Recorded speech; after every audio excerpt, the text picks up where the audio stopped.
Setelah banjir di Provinsi Henan, badai Infa akan membawa lebih banyak hujan lebat ke daratan Cina.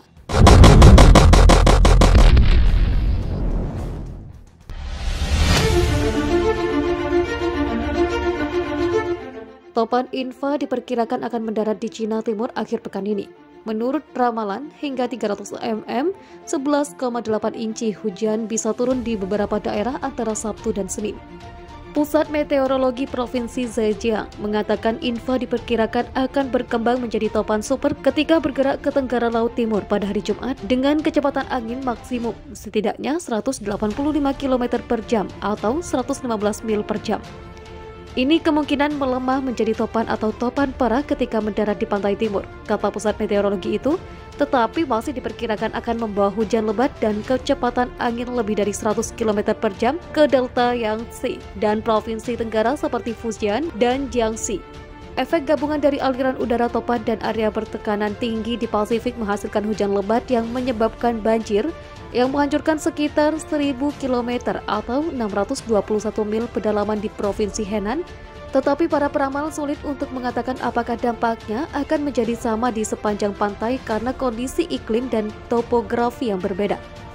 Pusat Meteorologi Nasional Cina mengatakan bahwa hingga 100 mm atau 3,9 inci hujan bisa turun dalam waktu 1 jam di beberapa daerah, dan akumulasi curah hujan antara Sabtu dan Senin bisa mencapai 300 mm di Zhejiang, Shanghai, Jiangsu Selatan, dan akumulasi curah hujan antara Sabtu dan Senin bisa mencapai 300 mm di Zhejiang, Shanghai, Jiangsu Selatan, dan Tenggara Anhui. Pada pukul 14.00 pada hari Kamis, Infa terletak 690 km tenggara Wenling di Zhejiang, bergerak ke barat laut dengan kecepatan 5 hingga 10 km per jam, 3 hingga 6 mil per jam.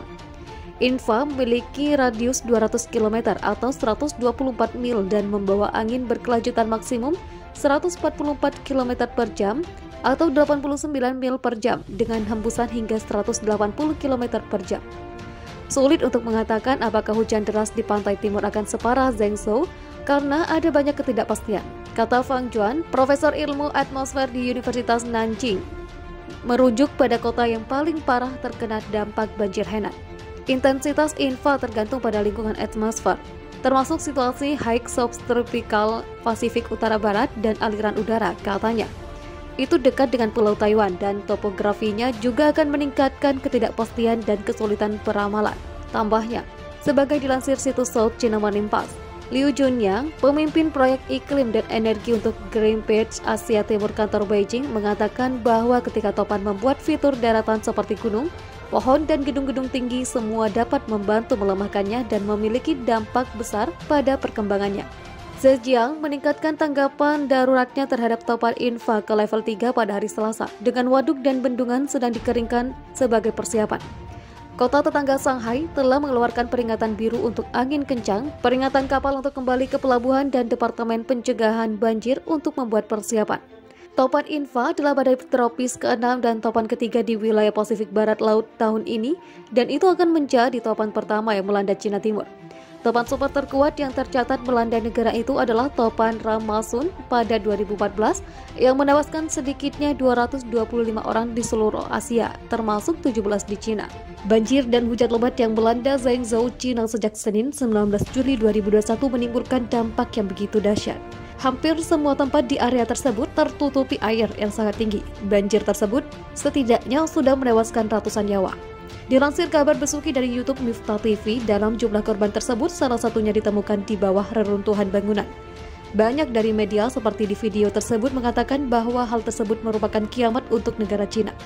Air di puluhan waduk dan bendungan sudah berada pada titik kritis. Pihak berwenang telah mengevakuasi 100.000 penduduk ke zona aman.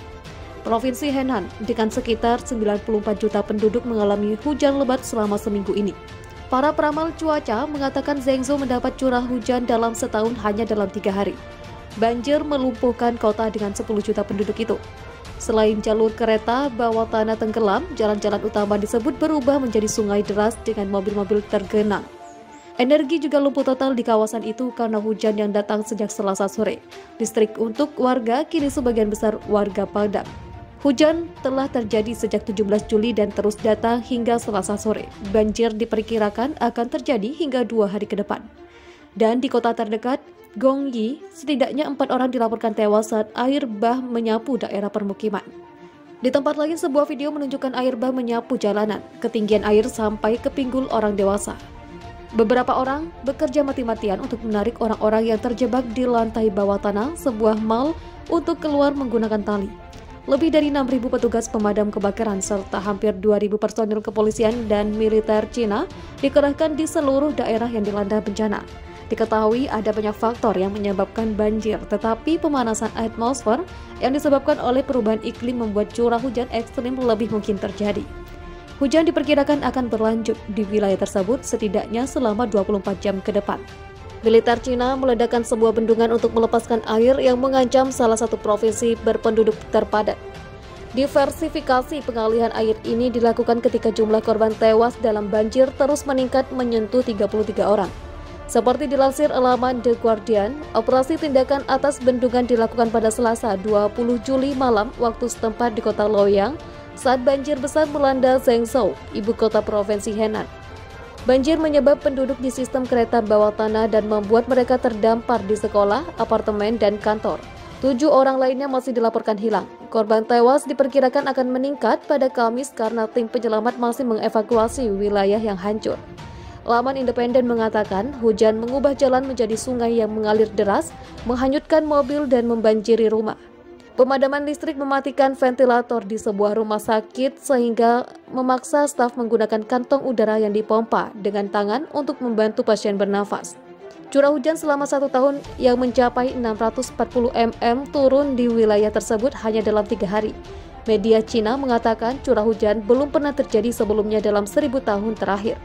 Beberapa khawatir bahwa mengingat skala kerusakannya, rekonstruksi pasca bencana akan sangat menantang bagi salah satu provinsi terpadat di Cina. Zhengzhou sendiri adalah rumah bagi 12 juta orang yang perkiraan awal mengatakan 1,2 juta telah terkena dampak langsung oleh banjir. Media pemerintah pada Rabu menunjukkan air setinggi pinggang dan hujan masih turun. Di sebelah utara Zhengzhou, kuil Shaolin yang dikenal karena penguasaan seni bela diri pada biksu Buddha juga terkena dampak parah. China secara rutin mengalami banjir selama musim panas, tetapi pertumbuhan kota dan konversi lahan pertanian menjadi subdivisi telah memperburuk dampak peristiwa tersebut. Sekretaris Jenderal PBB Antonio Guterres pada Rabu 21 Juli mengirim surat kepada Presiden China Xi Jinping untuk menyampaikan belasungkawa yang tulus atas hilangnya nyawa dan kehancuran yang tragis. Banjir terjadi tepat ketika China mendapat tekanan dari utusan iklim Amerika Serikat John Kerry yang meminta para pemimpin negara China untuk mengintensifkan tindakan mereka untuk mengekang krisis iklim. Tanpa pengurangan emisi yang cukup oleh China, tujuan global menjaga suhu di bawah 1,5 Celcius adalah pada dasarnya tidak mungkin, kata Kerry.